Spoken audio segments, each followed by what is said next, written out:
นะ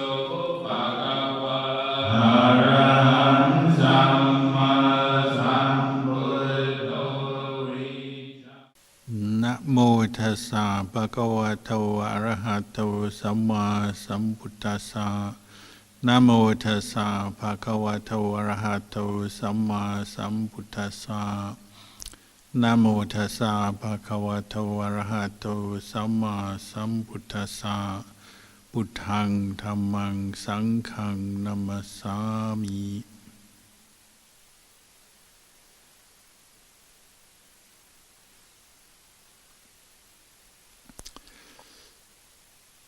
Blessings, good evening.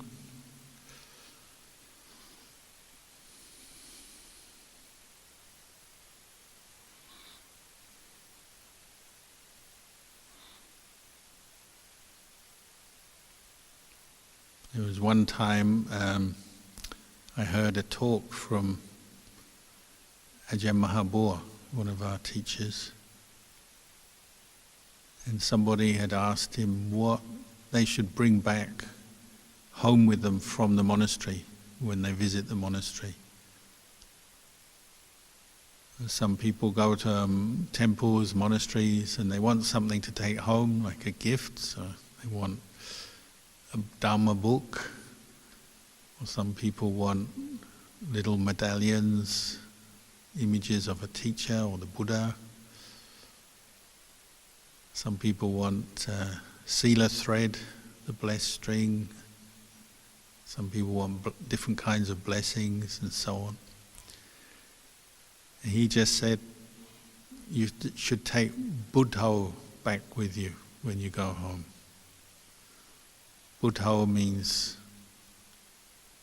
the mind that's awakened, that's mindful, this quality of knowing that we practice in when we meditate.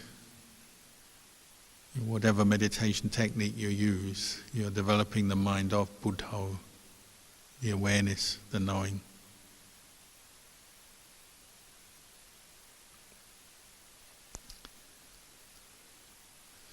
He actually said you should take a carload of Buddha back home with you. Meaning you should have a lot of mindfulness, a lot of awareness. That's what you need. He said, take a carload back home with you, take a truckload back with you. Because that's what we all lack in our lives, in our practice. We all need more of the mind of Buddha, the mind of awareness. And that's why we come to practice meditation regularly. In the monastery or at home, we set aside time to do some practice like this evening. And it is a very repetitive task. So on paper it sounds pretty boring. If somebody asks you, what do you do in meditation? And you answer, I just recite the word Buddha, or I watch my breath go in and out, or focus my mind on a part of the body, and so on, depending on what technique you're using. It's very repetitive, quite simple task. So it doesn't sound that interesting at first. And what we have to do is practice a lot to make that mindfulness very strong. That's why we need a car full of Buddha, or a truck full of Buddha.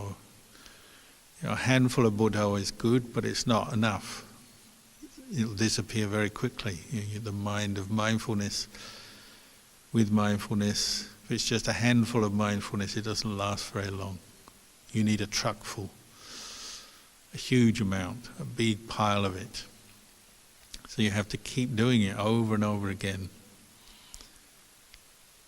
So anybody who's practiced meditation for a few years will have hopefully spent time bringing up the mind of Buddha, or mindfully knowing the breath going in and out so many times they couldn't possibly remember how many moments of mindfulness they've experienced over those few years or many years. Hopefully they've done it lots and lots, so it's just all merged into the background so many times you couldn't possibly count or remember. We have to practice mindfulness in our meditation frequently, often. And it is repetitive, so it can be very frustrating. What can be more frustrating than training the human mind? And that's because we've sent it out to get lost in the world, in our thoughts and moods and all the sense impressions of the world so many times over our lifetime that we have to redress that or counter that by bringing up mindfulness, because we're so used to being not mindful. And we see that when we come to meditate, how easily it is for us to forget the breath. And you see in just 5 minutes of meditation how easily your mind forgets its object, how little Buddha we have in the mind. So we have to keep practicing. And we also have to adjust our lifestyle. If we really want to improve our mindfulness, we have to adjust our lifestyle to support that as well. So that's why we keep precepts, 5 precepts, 8 precepts. That's why we practice dana, because dana involves letting go. And that letting go helps the mind of Buddha, the mind of mindfulness to come up. That's why we listen to Dhamma regularly, because it makes us more mindful. We listen to Dhamma talks on Zoom or other media, YouTube or whatever, or we go to the monastery regularly to listen to the Dhamma, and often the Dhamma we hear is quite repetitive as well. You hear many themes, ideas, stories, explanations, similes that we've heard before. But that doesn't matter, because a lot of the Dhamma teaching we hear is just reminding us what to do, why we should practice, how to practice, what to do. And if you read the suttas, the Buddhist texts, there's a lot of repetition in the way the Buddha taught. He's going over the same old themes time after time, but just changing things slightly, approaching it from a different angle, emphasizing one thing more than another on one occasion perhaps. But a lot of repetition. Even when we chant the suttas and reflections, there's a lot of repetition. So we chant, Rupang anicca, form is impermanent, Vedana anicca, feeling is impermanent, Sanya anicca, perception is impermanent, Sankhara anicca, mental formations are impermanent, Vijnana anicca, sense consciousness is impermanent. A lot of repetition. But that's okay, because it's bringing us back to the present moment, to the Dhamma, and making us mindful. But we have to be willing to endure that, in the sense, repeating things, repeating activities with body, speech and mind, which is a lot of what our Dhamma practice is something we have to endure. Because the mind often is craving something new or different. That's the nature of craving. It's never satisfied, never content. That's why we struggle so much when we go shopping or we go online surfing the net, because we're always looking for new sense impressions, new sights, taste, smell, touch, new objects to experience. Because our mind has a kind of inbuilt dislike of repetition, the same old thing. As Ajahn used to say, if you eat the same food every day, even if it's your most favourite food, whatever that may be, if it's noodles, say, you eat noodles for breakfast, for lunch, for dinner, after a while it won't be your favourite food anymore. You'll get fed up with it. You may even start to feel sick at the sight of it. That's the nature of sense contact. So we're always looking for something new and different. So if you are practicing meditation, mindfully paying attention to the breath, the mind is sort of jumping around, trying to get away from it. Much of the time it's hard work to keep the mind with the breath, or to keep the breath in mind. So we need a lot of patience, endurance, and a lot of effort. And that effort is directed to cultivating, we say, wholesome dhammas, wholesome mental states, and abandoning unwholesome mental states. That practice in itself is repetitive, isn't it? Because our mind regularly drops back into distraction. Say, as you're meditating, in a session of meditation, you meditate for 20 minutes or half an hour, you might find that the mind keeps dropping back to thoughts about things you like, you want, thoughts about the future, your plans to get things, achieve things, have things, experience new things in the future. Or sometimes dropping back to the past, memories, things you've had in the past, pleasant experiences that you want to regain and wish they lasted a bit longer, or unpleasant experiences you want to get rid of and never have to have again. In the course of a meditation session, your mind is constantly dropping away from the present moment, looking for distraction, looking for new things to imagine, to create with the mind. That's one of the challenges, is dealing with that. We all know what that's like. We say, our mind is all over the place. My mind is thinking so much. But it's interesting, isn't it? What you do repetitively, over and over again, can actually bring you to peace. So if you keep putting mindfulness on the breath, for example, after a while, maybe the mind does settle down and the distractions fade a little bit because of that effort you're putting in to keep the breath in mind, remember the breath, let go of everything else. Body and mind start to feel a little bit more relaxed, more content, more comfortable within themselves. And your mind doesn't need so much to stimulate it. It doesn't need to run around thinking so many thoughts. And the body becomes a little bit more used to the posture, so then there's less pain, or if you have some pain, it doesn't bother you so much after a while. And then you have this strange new revelation that by just repeatedly putting attention on the breath, your mind actually calms down. And you might experience some piti and sukha, rapture and happiness, because of that repetitive action of just paying attention to the breath, one moment after another after another. So that very task that seemed a bit boring and frustrating at first can actually become something that's enjoyable.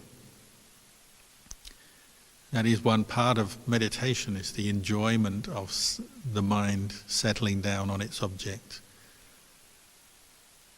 Letting go of all the distractions, that's pleasant because your mind's getting a rest, and that energizes and brightens your mind when you do it. So that repetitive action actually leads to the mind becoming quiet and still, bright, more illuminated, more happy, more content. And it even loses the boredom of just doing that repetitive action. In the beginning it might seem boring to watch the breath. And because you're caught into the boredom, you identify with that thought or the feeling of, why am I having to do this? Not again. Whatever way your boredom expresses itself, those words and sentences that come up in your mind, feelings, maybe some unpleasant feelings you're noticing in your body, so your mind dwells on them and doesn't feel very happy. At first, the mind reacts with boredom and it's not pleasant. And we're like a little kid and we say, are we there yet? Just like when you go on a long journey when you're a kid, are we there yet? Are we there yet? We're not satisfied. And that's why you need to persist. Have the patience, bring up the effort, keep doing it. And you need the quality of effort. Because sometimes because we're bored or we're just not very strong in our mind, perhaps our faith or intention is not yet strong. Sometimes we're just kind of filling in the time, ticking the box, like in those jobs in the old days, like when I was a kid, when I got a temporary job, you go into the work and you have your time sheet, your time card, and you click it into a little machine so that the boss knows you've arrived. And then you click out when you're at the end of the day, so they know how many hours you were on the site, on the premises, and they can adjust your pay. But when you're in the job, on site, in the factory or the office or wherever, the actual quality of the work, the machine can't measure. They were just measuring you according to time spent on the premises. And meditation can get like that. You do it in a perfunctory way or a casual way. So if you're sitting meditation, you're just sitting there, waiting for the bell, waiting for the time to pass. Maybe there's some other reasons, you're doing it because you think it's a good idea, but your heart's not really in it. So you're just doing it, sitting there, letting the time pass. Or maybe you're doing it to impress someone else. Maybe you're sitting with someone else or some other people and you just want to impress them that you can do it. So you're sitting there, but you're not really putting your attention on the breath. You're just passing the time. Or maybe you're doing it to impress yourself so that at the end of the session you can say, well, I did my meditation. But during the meditation, you were bored, restless, distracted, so you didn't really try very hard. So that's another hurdle we have to get over. As you practice meditation, you have to look at the quality of your effort. You really look at the mind as you're doing it. You really need to kind of assess yourself, and that's this quality of sampajanya that I was mentioning earlier during the meditation. Mindfulness is keeping the breath in mind, remembering the breath. Sampajanya is knowing what you're doing, why, and knowing the quality of your effort as you're doing it. So from time to time, sometimes you have to check yourself, assess yourself, self-assessment. You can't wait for someone else to do it for you. It'd be nice if we had the Buddha sitting here with us, or Ajahn Chah sitting here with us, and he can read our mind and he knows what we're thinking and how hard we're trying in our meditation. But he's not. We have to do it for ourselves, and that's where we have to train in sampajanya. So from time to time you have to pause and ask yourself, what am I really doing here in my meditation? How clear am I? Am I really with the breath or not? Am I with the in-breath? Am I at that moment when the in-breath turns to the out-breath? Am I with the out-breath? And at that moment when the out-breath turns to the in-breath, am I really there, or am I just pretending? Sometimes we're pretending, aren't we? We're just trying to sort of convince ourselves we're meditating, but the quality of effort is not there. And we don't really know what's happening, whether the breath is going in, going out, or maybe the mind is just wandering. Especially, often this is a problem that comes up for people who meditate regularly, because they've got used to the sitting or the walking meditation posture or the sitting posture. They know the basic instructions, they know what they're doing, but still, because the mind is used to it, it starts to wander as they meditate. And so they, from time to time, casually glance at the breath, casually know the breath, but most of the time the mind is thinking about completely unrelated stuff. Thoughts come up and we start planning where we're going to go, what we're going to do, what we like, what we want, what we don't like, what we don't want. And off the mind goes following the imagination for half the time of the meditation, or maybe for the whole time. And then the bell comes and it's almost like a surprise. And you wake up. You may have been asleep, but quite often it's not you're asleep, but you're just drifting into patterns of thought. And you may even pretend to yourself or convince yourself that you were with the breath, but you weren't. So often that starts as boredom, just kind of can't stay with the breath, can't stick with it, so then the mind starts wandering off, thinking of other things.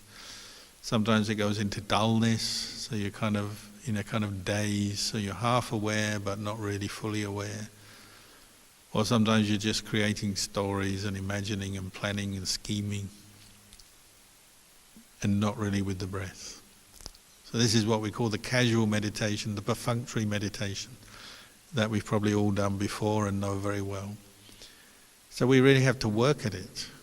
So sometimes we have to wake ourselves up, like the Zen monks when they get hit on the back with the bamboo stick. You have to wake yourself up, maybe open your eyes a bit more, or ask yourself a question, what am I doing now? Am I really with the breath? Sit up straight, re-establish mindfulness, take a few deep breaths and carry on. And that's just as much a part of the meditation as anything else. Re-establishing awareness, breaking through the daze, the kind of blurry state of mind that we so easily get caught into. And that takes effort.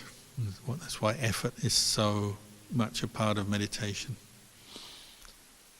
And repetitive effort. So again, that's part of the challenge. Just keep putting attention back on the breath. Keep remembering the breath. Not giving in to the reactions of boredom or aversion to the simple task. But really learning about the breath, getting to know it. And at some point you find the boredom and the aversion and the restlessness starts to fade, and then the breath becomes interesting. That's when these qualities of piti and sukha arise. And even just the simple sensation of the breath going in, at the tip of your nostrils, going out, and then the sensations you may be experiencing around the body all become much more clear to your mind. You call it a heightened awareness, or more refined, clearer awareness than normal. And the breath can become interesting. It doesn't matter whether it's coarse, refined, long or short, the breath becomes interesting in itself. And you get energy from that, the mind brightens. And you keep doing it. And that helps you to get through the boredom, the distraction, helps you to deal with the pain that may be coming up in your joints or your limbs. And gives you that sense of timelessness. Suddenly it becomes interesting and you don't worry about watching the clock or wondering when's the bell going to go anymore. The characteristic of rapture, piti and sukha, is that you're not caught into aversion anymore. So at that moment there's no anger or ill will.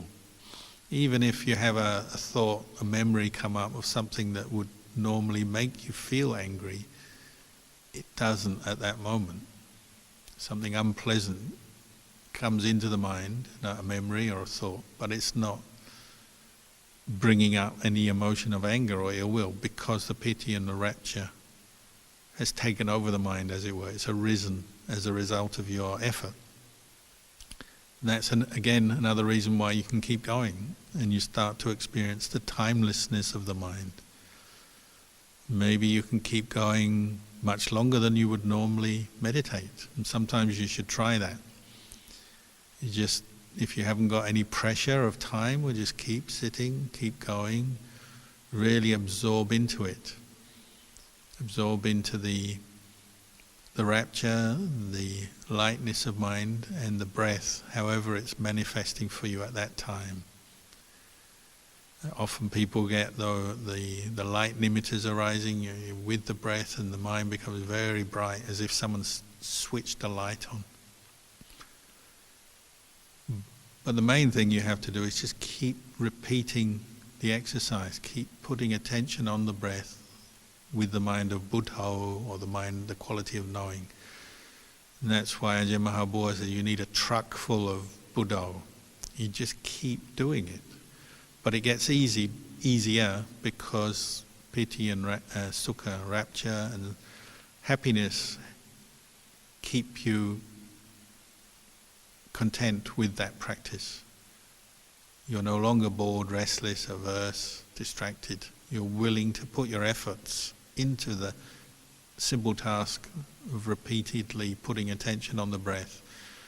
And you may find the breath becomes very subtle and refined, but you need to keep putting attention there, knowing the in-breath, knowing the out-breath.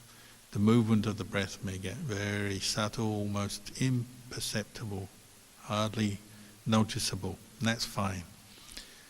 And all the other distractions fade out, so sounds don't really bother you, and visual images don't really bother you, and memories and thoughts are not bothering you. Sleepiness fades away, your mind is bright enough, it's not sleepy anymore, it's not dull anymore, just knowing the breath and knowing itself more and more and more. And if you practice regularly, you'll notice sometimes that can happen in any place. It's not restricted to a certain place. Obviously a quiet place like a monastery or a park or a quiet room in a quiet house is probably the best, but you can be in a busy place and experience a mind of mindfulness because you've been practicing, and your mindfulness becomes very steady and very constant. And you may be in a place where there's a lot of noise. I remember all the times I've visited India in the past, where you go to the Bodhi tree in Bodh Gaya, which if you've ever been there, is a very noisy, busy place. You've got lots of people selling things, you've got lots of tourists, lots of Buddhist visitors, people are chanting, people are walking around circumambulating, sometimes there's drums, there's chanting, loud noise. But people often find, because they have faith in the Buddha and they really try in their meditation, they really bring up these moments of mindfulness and join them together, that they enter samadhi and they have a very quiet and still meditation while they're under the Bodhi tree. Or if they're doing it at night, because sometimes people go there and meditate through the night, getting bitten alive by mosquitoes, and every few moments another mosquito bites. But because the effort in mindfulness comes up, those people, they can sit for maybe hours on a hard floor in a cold night with the mosquitoes biting, and they don't bother about all those obstacles because the piti and rapture comes up.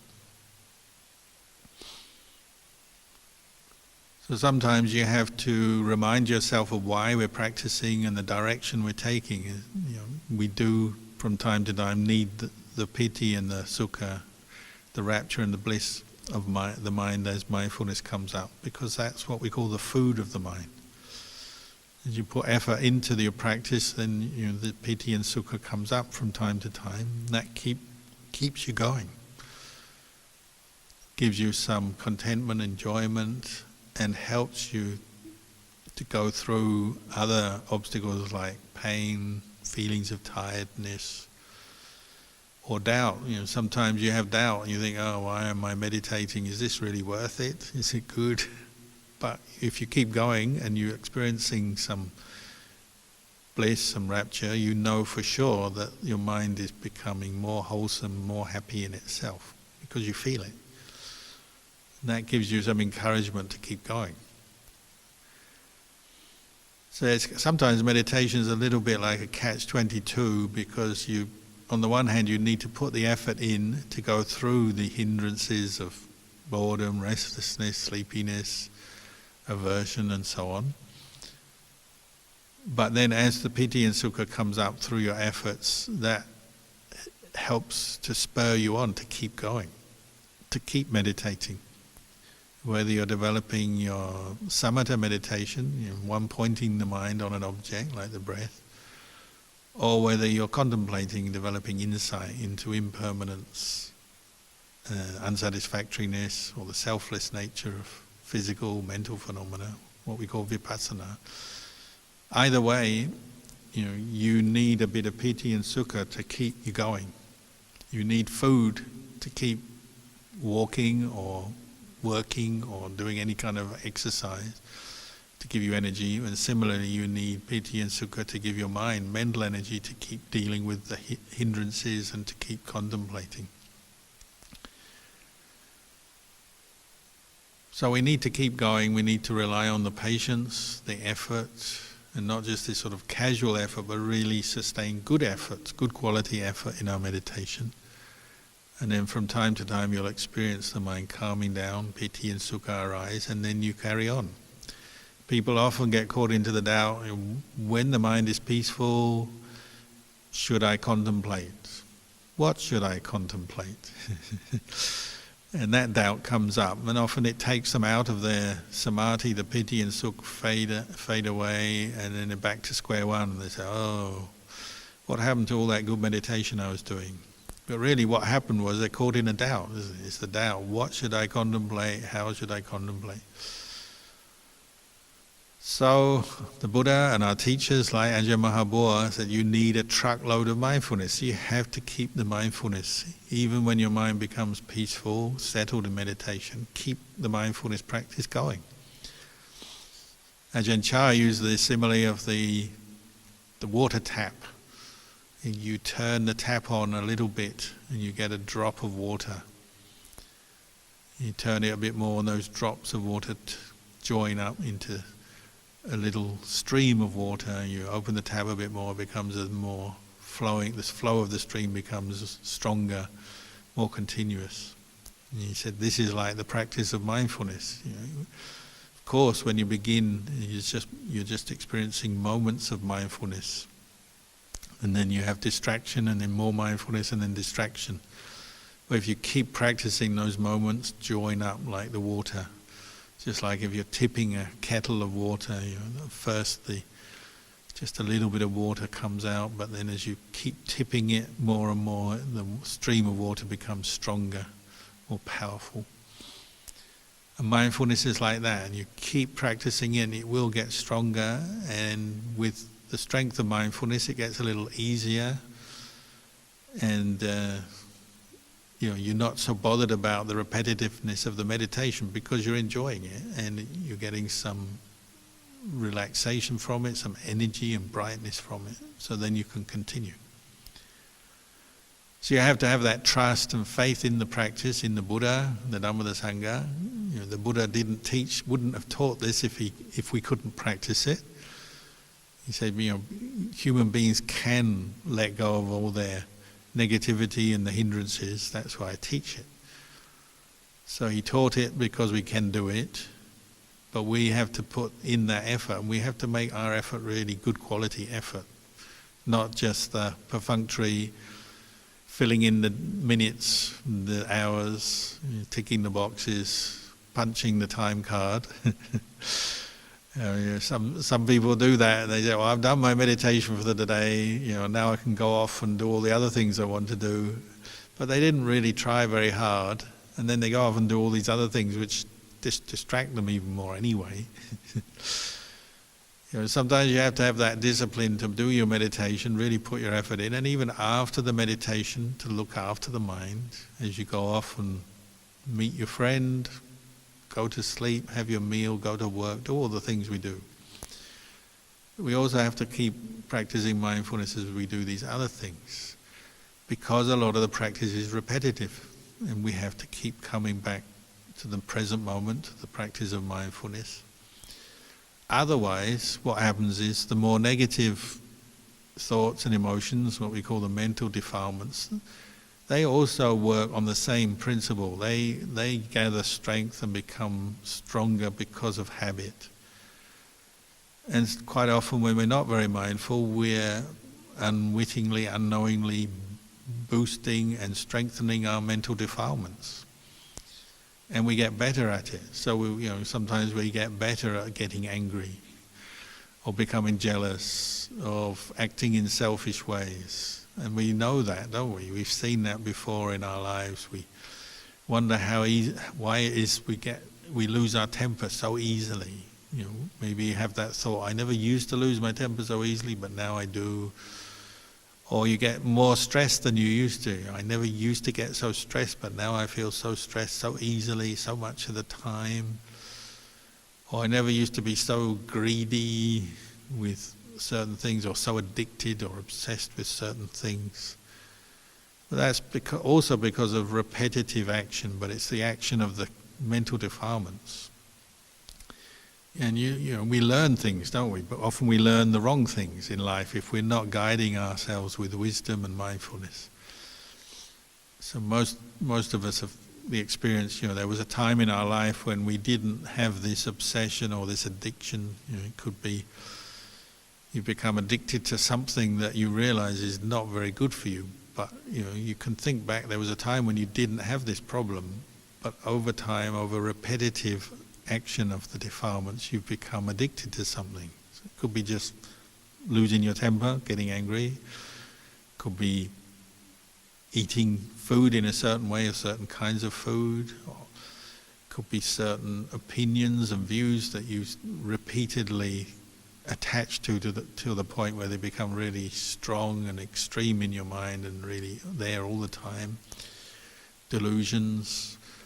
Could be certain kinds of behavior, the way you speak, speech patterns. Say there was a time when you never used to swear and now you swear all the time because you lose your temper or get irritated and you let off steam by swearing or shouting or talking loudly or arguing. Some people become argumentative over time when they never used to be. Or some people get addicted to cigarettes or drink or drugs or pornography or gambling, all kinds of addictions. And they've come about through repetitive action. One thing that the Buddha repeated also, but repeated from a place of wisdom through his teachings, is he often talked about the need to see the danger in the things we do that are unwholesome, unskillful, to stop us repeating the same mistakes. So again, that's why we practice mindfulness and develop wisdom and wise reflection, because we often have to see the danger in some bad habits and try our best to give them up, change our habits. Otherwise, you unwittingly, if you don't see the danger in certain kinds of behavior, you just keep doing them over and over again until they just become part of who you are and very difficult to change. I remember when I first went to the monastery in Thailand, I noticed I had a habit of always complaining about things. This is wrong, that's wrong. Complaining about myself, other people, the world, life, the weather, the this, the that. And I wondered, because I started practicing meditation quite intensely in the monastery, I was wondering, where did this habit of complaining come from? But obviously built it up, repeating it over and over again for many years. So I had to work hard to just give up complaining. But it was helpful being in a monastery, because when I was with other monks, I noticed the monks who were practicing well, most of them never complained about anything, even though there was plenty to complain about. The monk's life living in the jungle in Thailand, there's plenty to complain about. The weather can be too hot or too wet. Only eating one meal a day, sometimes you feel hungry, you feel tired, sometimes you get sick, you get fevers and all kinds of different kinds of sickness. Sometimes you get bitten by ants. There's plenty to complain about. But the monks, I noticed, they didn't complain. But then I did, I was new. So I thought, I've got to learn not to do this. And the only way to do it was to start being mindful of my speech habits, speech patterns, and make a determination or a resolution to say, I'm not going to complain, and just teach myself to stop. And sometimes you're halfway through a complaint, you're talking to someone, you're about to complain, or you're complaining already, and you have to stop yourself and say, no, I'm not going to do this. Sometimes you do it in your mind, in your meditation, your mind is complaining, so you do it as a mental action. Sometimes you do it by interrupting your speech habit. And you have to learn, don't you, how to give up a bad habit, and you do it through repetitive practice of mindfulness.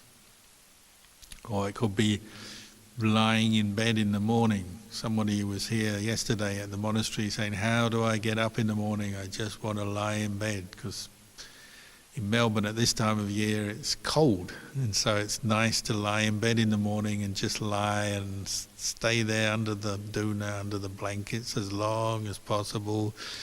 Even though there's all kinds of things we have to do, the nice thing is just to keep lying there over and over again. That's another habit, isn't it? And if you give in to that habit once, it gets easier to do it again and again and again, and so it becomes a fixed habit, an indulgence, and it can be quite troublesome, can't it? You just can't be bothered getting up in the morning. Sometimes it's a sign of depression. You're just really not motivated, not feeling positive about yourself or what you're doing in life. Sometimes it's just an addiction to comfort, the comfort of the bed. So the Buddha encouraged us to reflect on the impermanence of life. This could be your last day, and if you're just lying in bed indulging in it, you're not doing anything worthwhile or good. You're not using your time the best. Maybe there's many good things you need to do in your day. But if this was your last day of your life, it'd be so sad to waste it. Lying there, not developing your mind, not practicing mindfulness, not helping anybody, not keeping precepts, not listening to Dhamma, but just indulging in lying in bed. That would be a shame. And it gets harder, the more we give into these habits, it gets harder to shake them off. So you have to put effort in. Just as we put effort in our meditation to be mindful of the breath, we have to put effort into getting up in the morning. Another teaching from Ajahn Mahabua, he said, when you give into your laziness, you're conditioning your mind to give in again and again, it becomes a habit, then your best friend in life becomes your pillow. And all you want to do is hold on to your pillow, stay with your pillow, look at your pillow. Even just looking at your pillow makes you feel happy because you get excited about the fact that you're about to go to lie down and be with your pillow. It becomes your best friend. We have to do the other. We have to maybe look at our meditation cushion as our best friend now and say, I'm going to get up and meditate. Or our walking path is our best friend. I'm going to go and do my walking meditation. Or my chanting book, or the place where I chant is my best friend and I'm going to do more chanting. Or my Dhamma talks, the Dhamma books or the talks I listen to are my best friend and I'm going to listen to more Dhamma.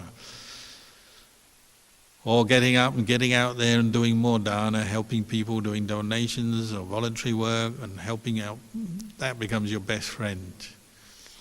You have to ask yourself, what is your mind inclining towards or repeating on a daily basis?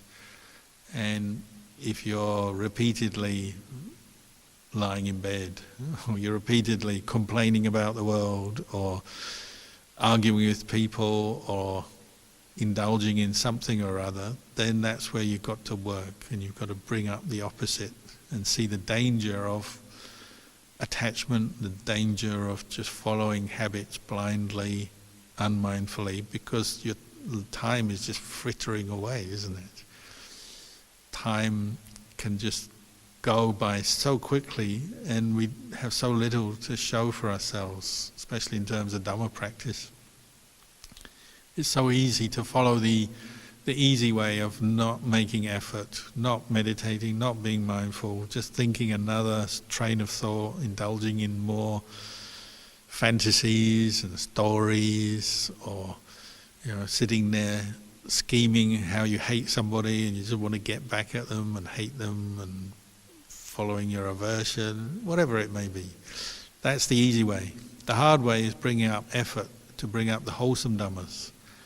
But if we keep bringing up the wholesome Dhammas over and over again, then that develops its own momentum in a good way.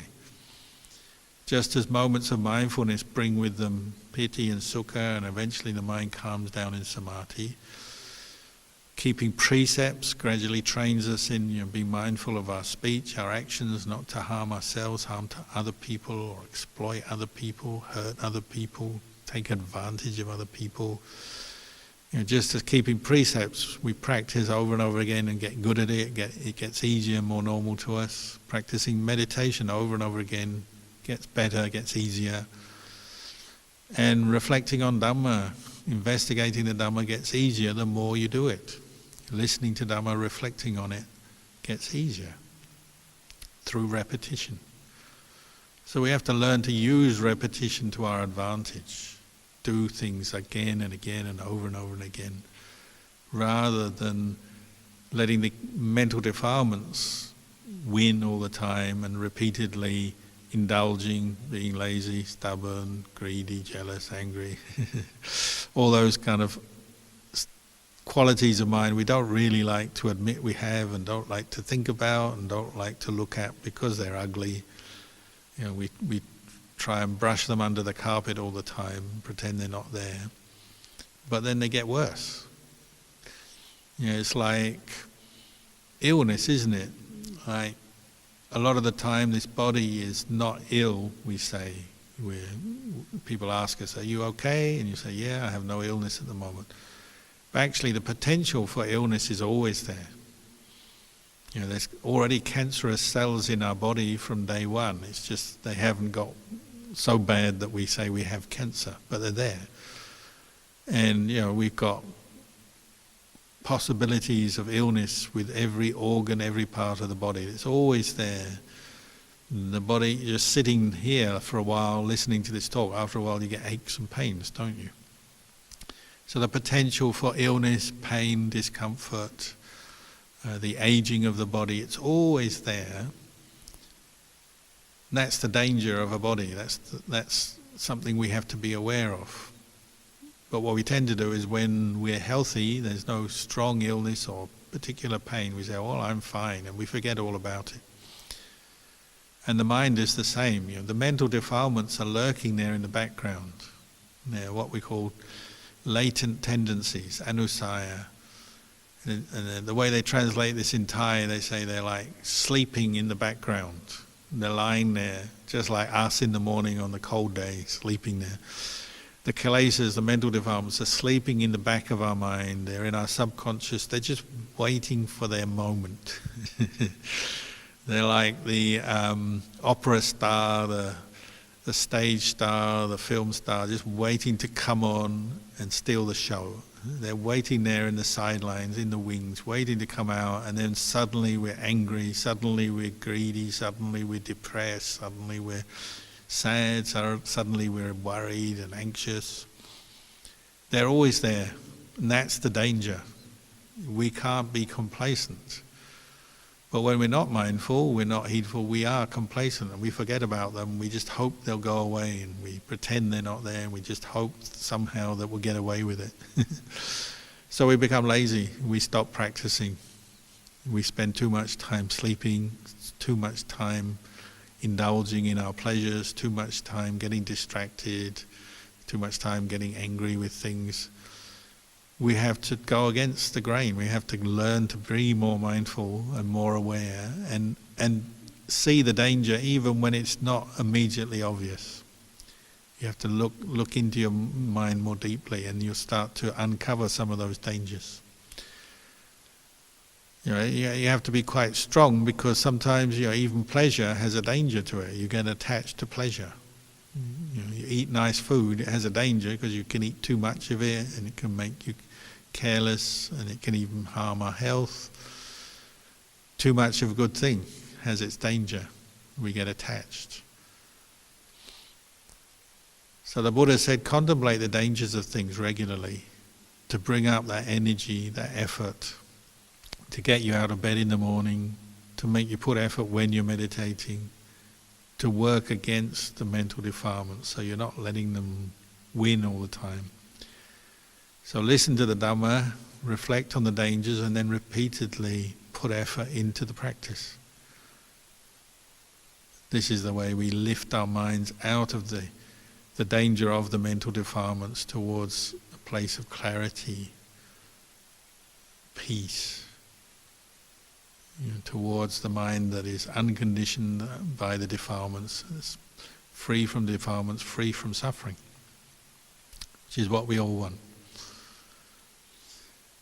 So maybe I'll leave you with those thoughts tonight for the talk, and after this there'll be a chance for you to ask some questions if you have. You're welcome to type them into the chat box, or if you put your hand up on the Zoom screen, then hopefully we can locate you and you can ask your question in person.